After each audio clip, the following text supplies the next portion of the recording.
Welcome everyone to our presentation entitled Mood Buster.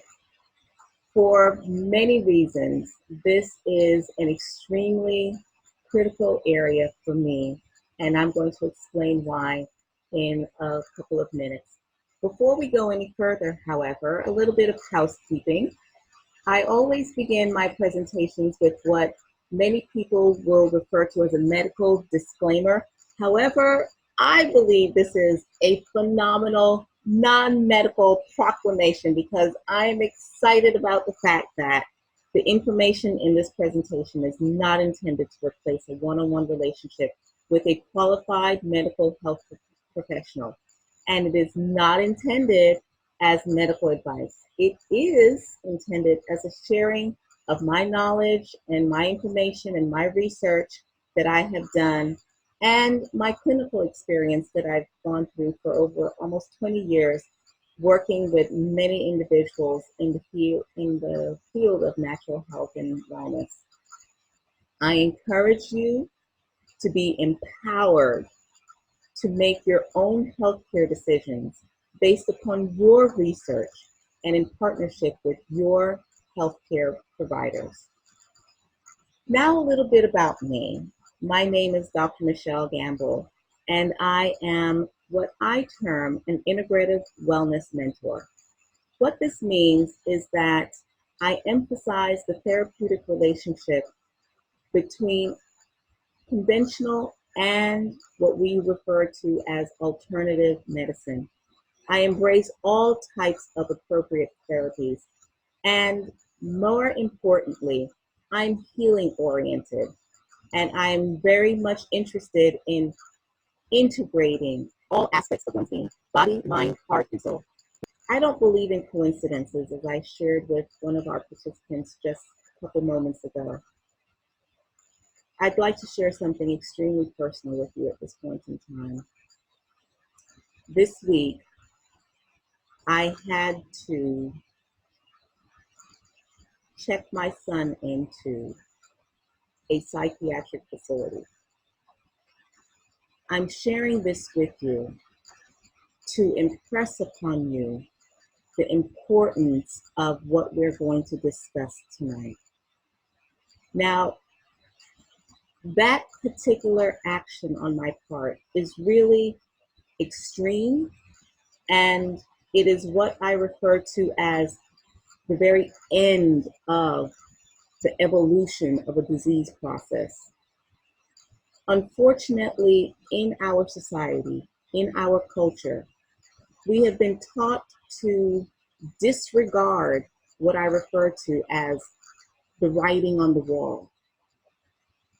Some of these signs and symptoms are what many of you will refer to as mood imbalances. In our society, in our culture, we've been taught that instead of looking at these signs and symptoms, looking at these various handwritings on the wall, and asking the question why, we've been taught instead to put on band-aids and put on blinders and pretend as if these signs and symptoms don't exist. We've been taught that we shouldn't feel pain. We shouldn't feel these different emotions. And when we do, that there's something wrong with us, something that needs to be medicated out of us to create zombies. This is an area that is critical in our world today because so many of us are suffering in silence. My son is one of the countless people in our world today that suffer in silence. Tonight, we're going to start the discussion to be able to understand why you are sensing these various imbalances. What could be the possible messages that are being given to you through your body, mind, heart, and soul? So let's begin by asking the question, how do you define mood? Well, mood is a temporary state of mind or feeling. And we usually associate mood with emotions, and we use descriptive words to define our mood. Genetics play a role in quote unquote how likely we are to experience or perceive or interpret our world in certain ways, but they do not dictate with absoluteness what our experience will be. There are many times when we say that genetics is like the gun, and the environment that we place ourselves in and the culture that we contextualize ourselves in may put the bullet in the gun. But it is our individual choices, our individual lifestyle choices, our individual beliefs that will determine whether or not the gun is shot.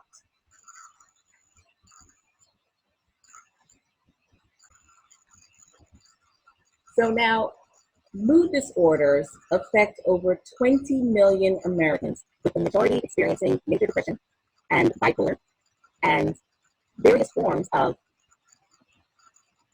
imbalances. Genetics are known to play a major role in influencing the susceptibility to mood disorders.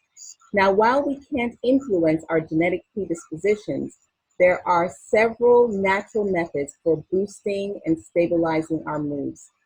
And once you have certain diagnoses, I want to encourage you to remember that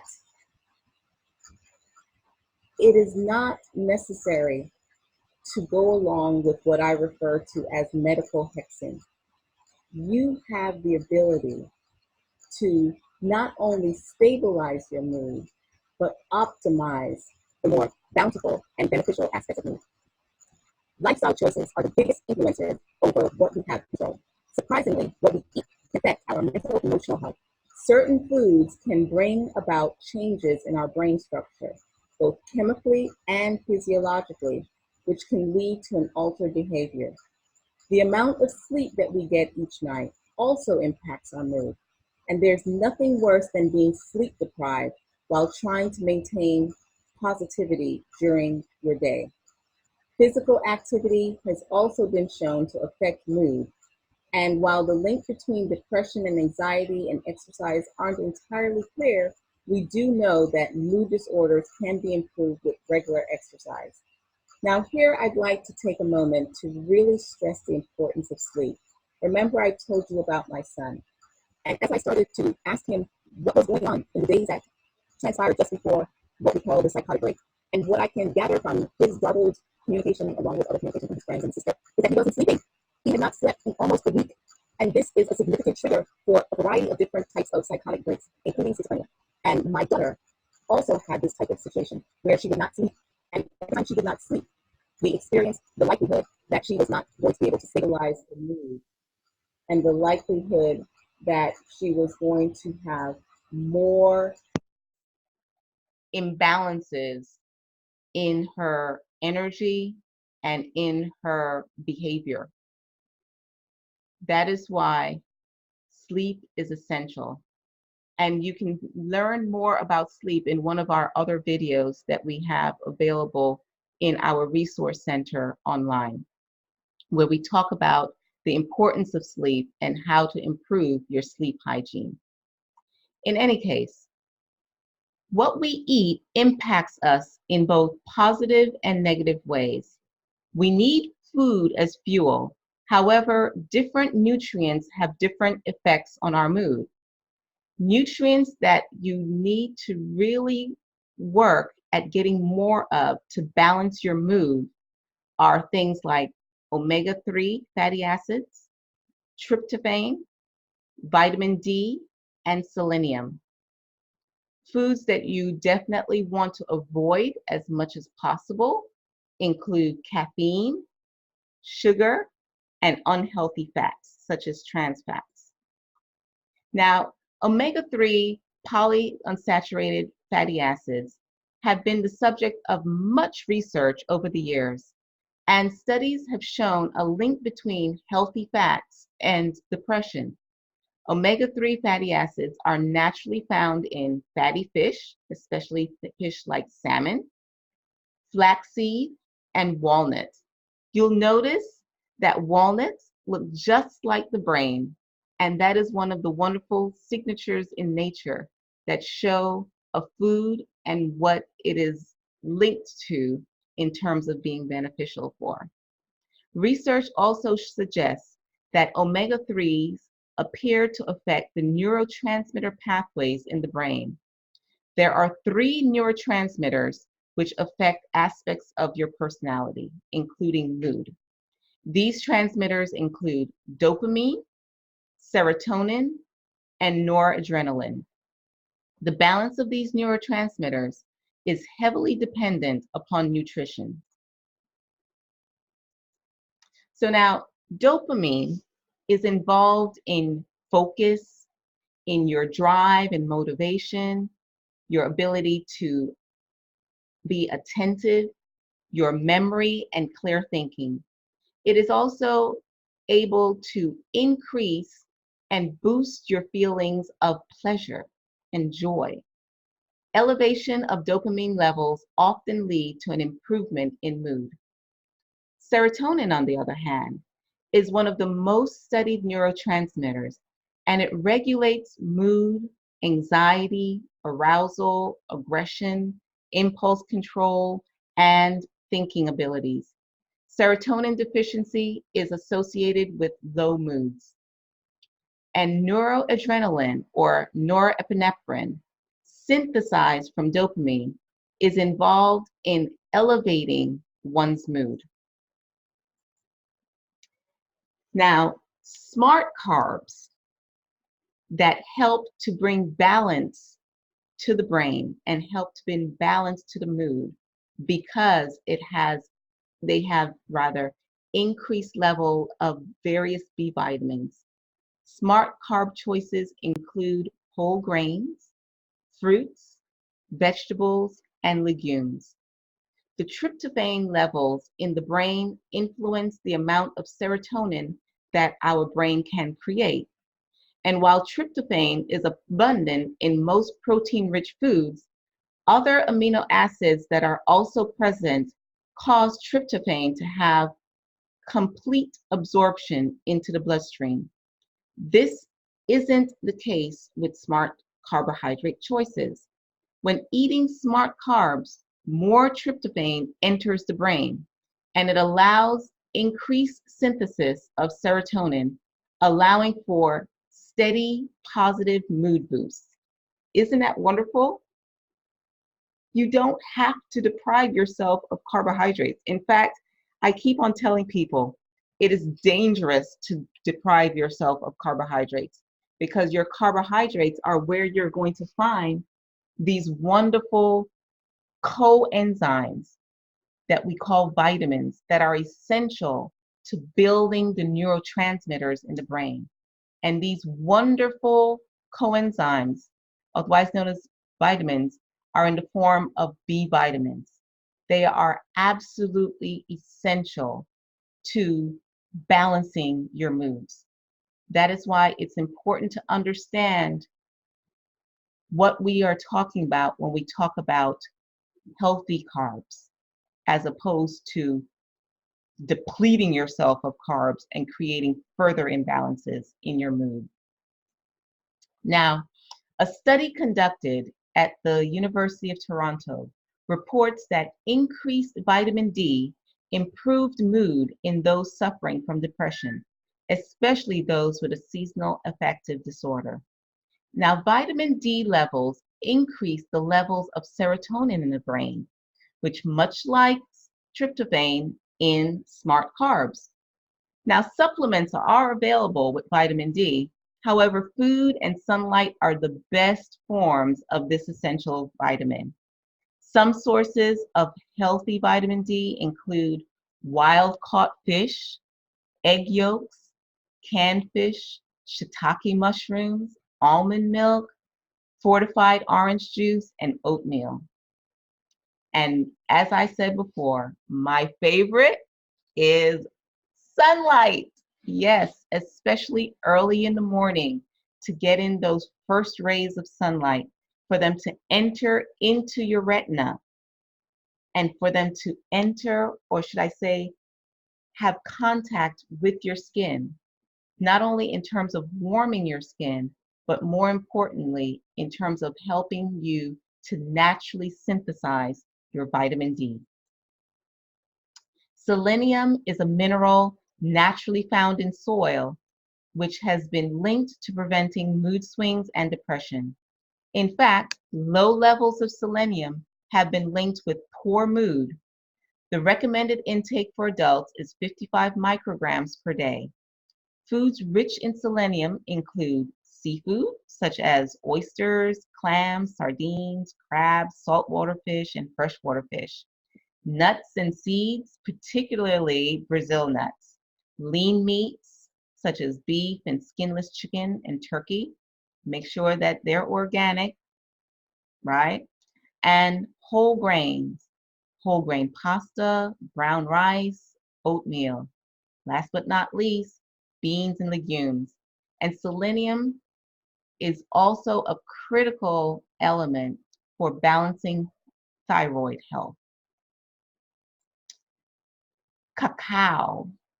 Now, this is my absolute favorite because back in the day, even today, I am a self-confessed chocoholic. I love chocolate, but it has to be pure chocolate for me. I'm not into the milk chocolate anymore. I've evolved from that, I tell people. And so one of the things that I enjoy is cacao powder because it offers so many benefits. Antioxidants are responsible for 10% of the weight of raw cacao, and it has a powerful flavonoid and natural mood booster. Cacao contains 20 times more antioxidants than blueberries, and it increases the levels of neurotransmitter that we refer to as serotonin. This can help to balance mood swings and to restore feelings of well-being. It also includes, or should I say, contains anandamide, a well-known mood booster, and it is produced naturally in the brain as the body's own natural antidepressant. Cacao comes in various forms, including powder, as well as raw cacao nibs. It can be made into a drink. It can be blended in your smoothies. It can be sprinkled over your oats, made into cookies, all kinds of stuff thrown into your yogurt. Go crazy with it. Well, be balanced as always. Too much of anything is not good, right?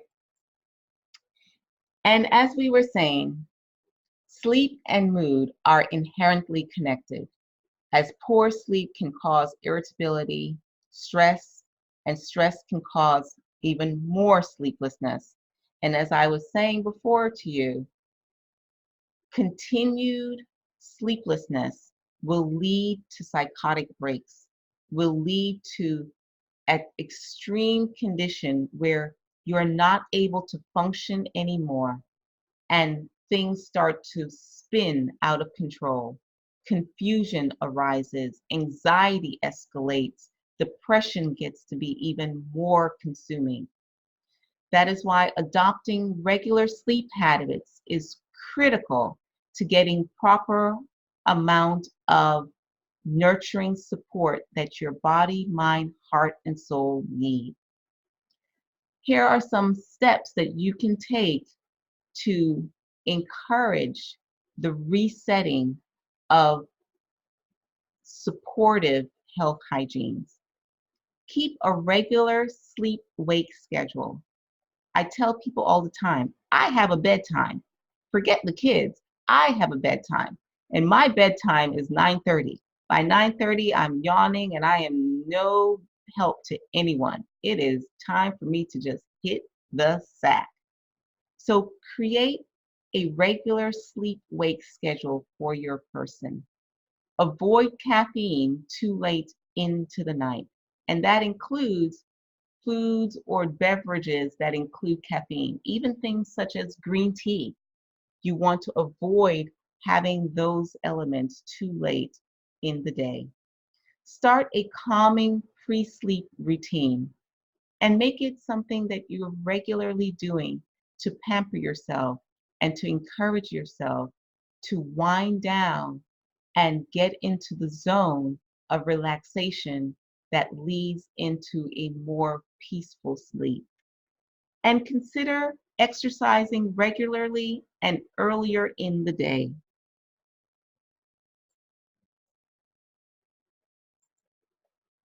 Another thing to consider is that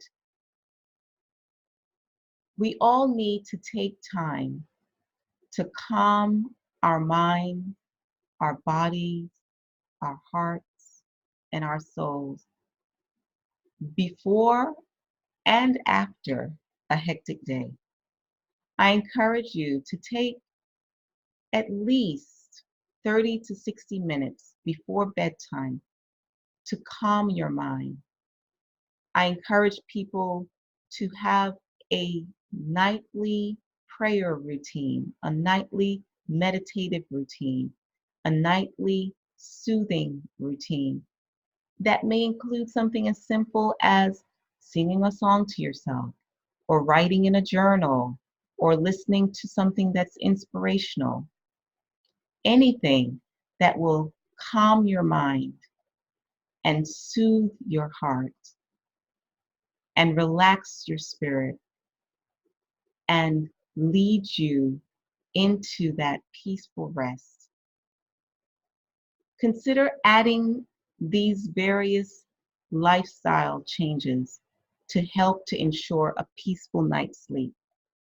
Unplug, yes, unplug your electronics at least 1 to 2 hours before bedtime because electronics stimulate brain activity. And instead, find a good book, read a little each night, calm your mind, and this will make your eyes sleepy. Consider doing a little bit of stretching, a little bit of yoga. Not only will your body appreciate this as you age, but you will feel more relaxed and ready to rest.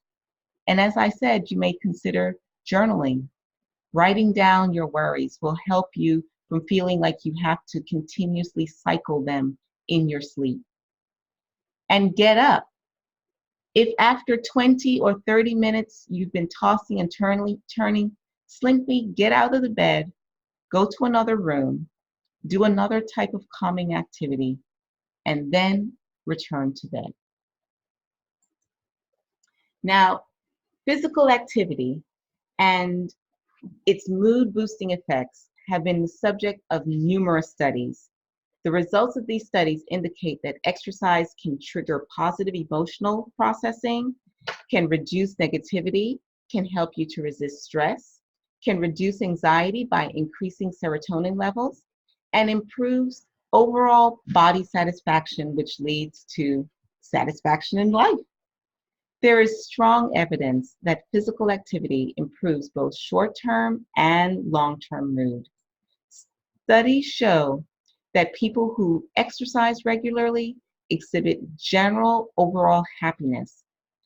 As such, physical activity is especially important for those who are vulnerable to depression or seasonal affective disorder, otherwise known as SAD. And take a walk. This activity is twofold. You get the benefits of releasing endorphins for walking while you're enjoying nature, which is also a natural mood booster. And if you're not sure what local parks or natural preserves are around, ask the local yokels or look on the internet. There are more places than you think. Places to look for include historical neighborhoods, parks, botanical gardens, walking trails, beaches, lakes, rivers, etc. In fact, I work a lot of times with senior citizens, and what I tell them, because they're concerned about being safe, I say, you know what? Go to the mall. Do you realize there are a lot of malls that are starting to open early in the morning to allow seniors and others to have a place to walk? And if worse comes to worse, guess what? Go to good old Wally Mart and push that cart. Just don't stop. Don't stop the buggy from rolling. Keep on pushing it around the cart, and you're going to be in a safe environment. You'll have the opportunity to interact with other people, to people watch. Hey, it can be fun. Trust me. And being around animals is a natural mood booster. Spend a few minutes a day either walking your pet or playing outside. If your pet isn't stressed by other animals, look for a local dog park. It has also been proven that simply petting an animal helps to increase stress reducing hormones such as oxytocin and reduces the stress producing hormone called cortisol. Even in the absence of your pet, just looking at cute animals online can have the same effect. Playing outside with your fluffy friends improve your mental health by getting you moving, reducing stress, creating a distraction from worries. They can be so silly sometimes, lessening your loneliness and making you smile.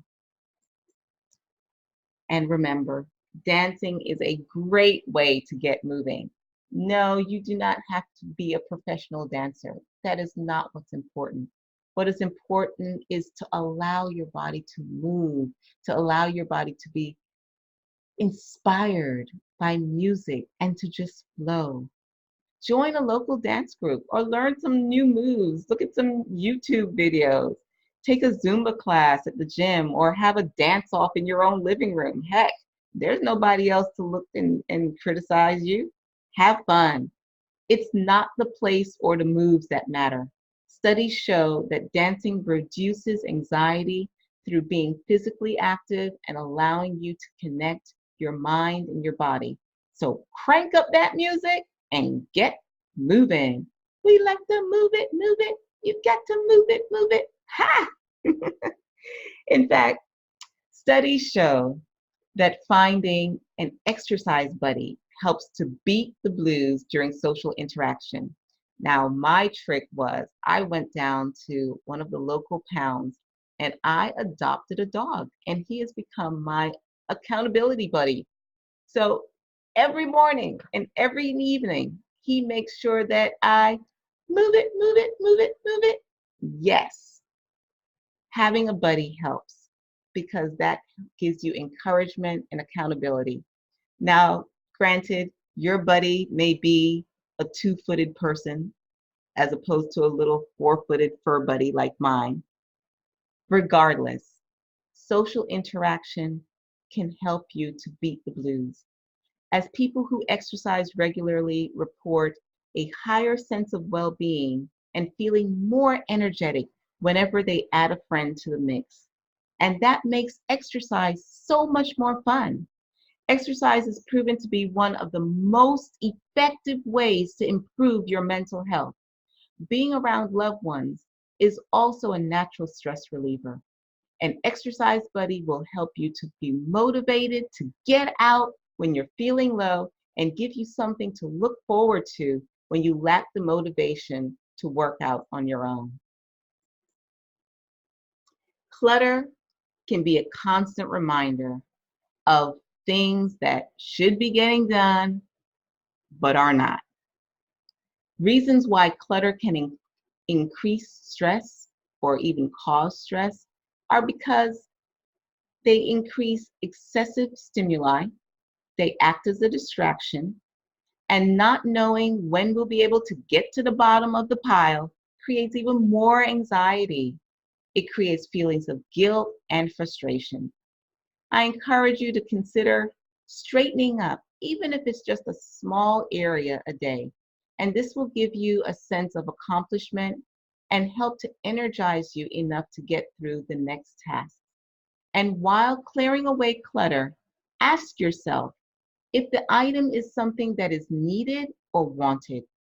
If not, donate it, share it. And that action in and of itself helps to boost your mood.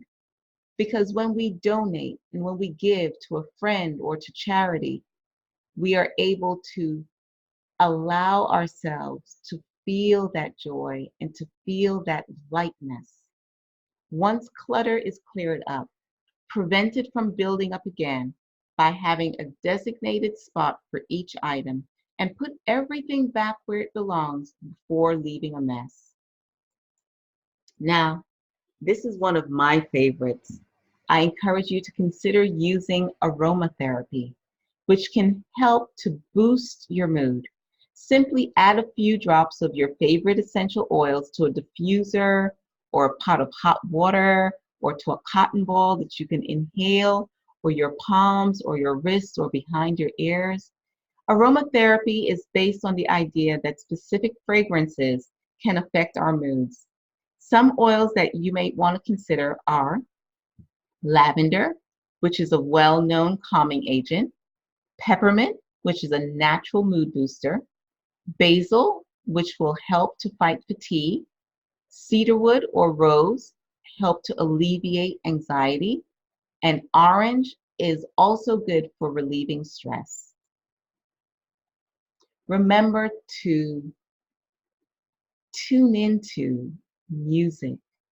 When you're feeling low, look for upbeat tunes to boost your vibe, as various studies have shown that there's a connection between mood and music.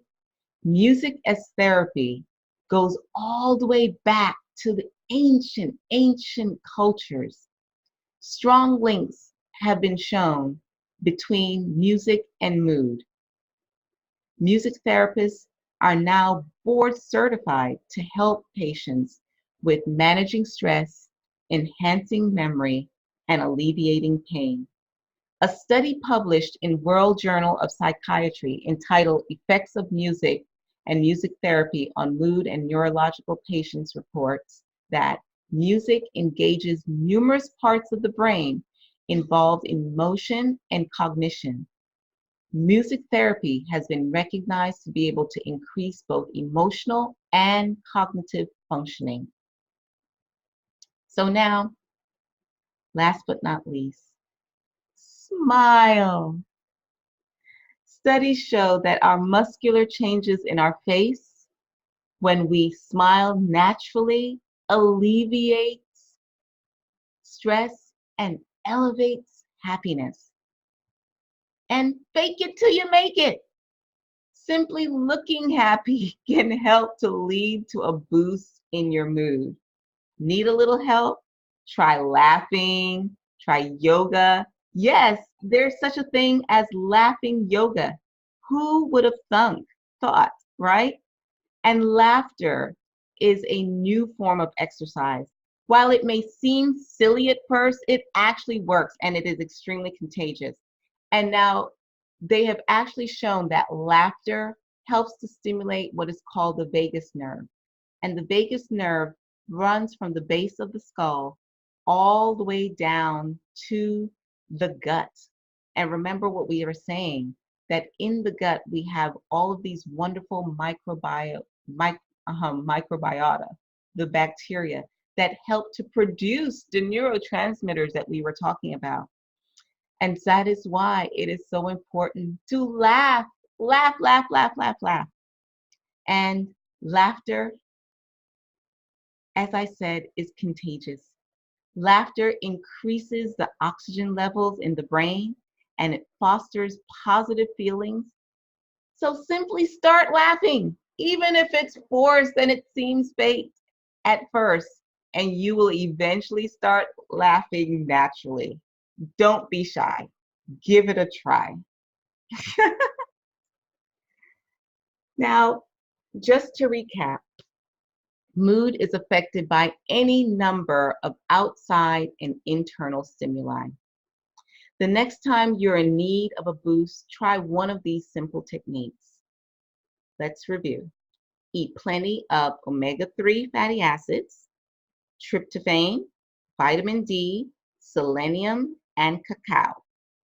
Remember to start a pre-bedtime calming routine that may include things like reading, stretching and yoga, or journaling. Get active. Engage with your pets. Go out in nature. Try aromatherapy. Listen to music. Declutter. And smile. I thank you for taking the time to join me for this presentation of Mood Buster. Now, there are additional presentations that are related to this. During this month, we emphasize balancing mood by integrating body, mind, heart, and soul.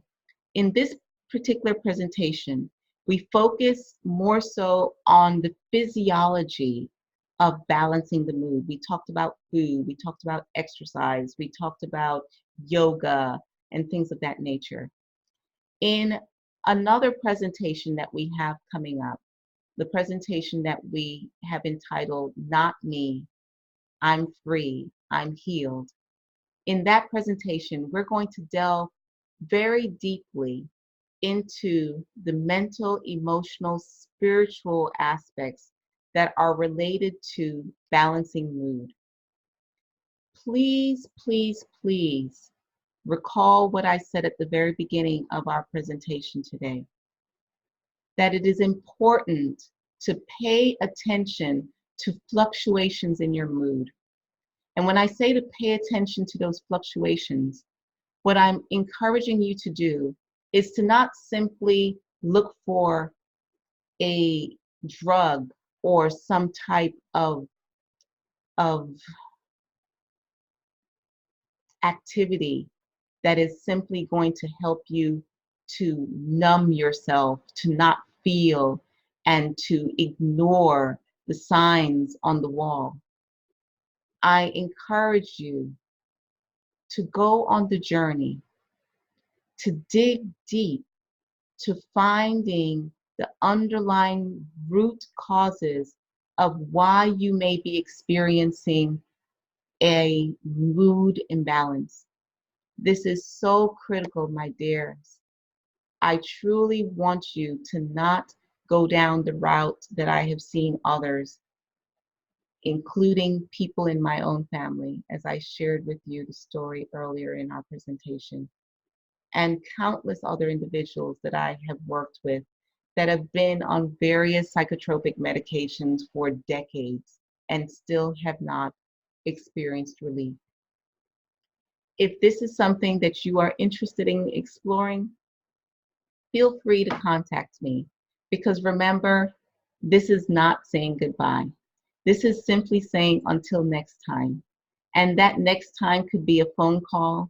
That next time could be booking a complimentary consultation with me. That next time could be sending me an email. Whatever it is that you're most comfortable in doing, I am here for you. Let me know if there's any way that I can help you on your journey of health and well-being.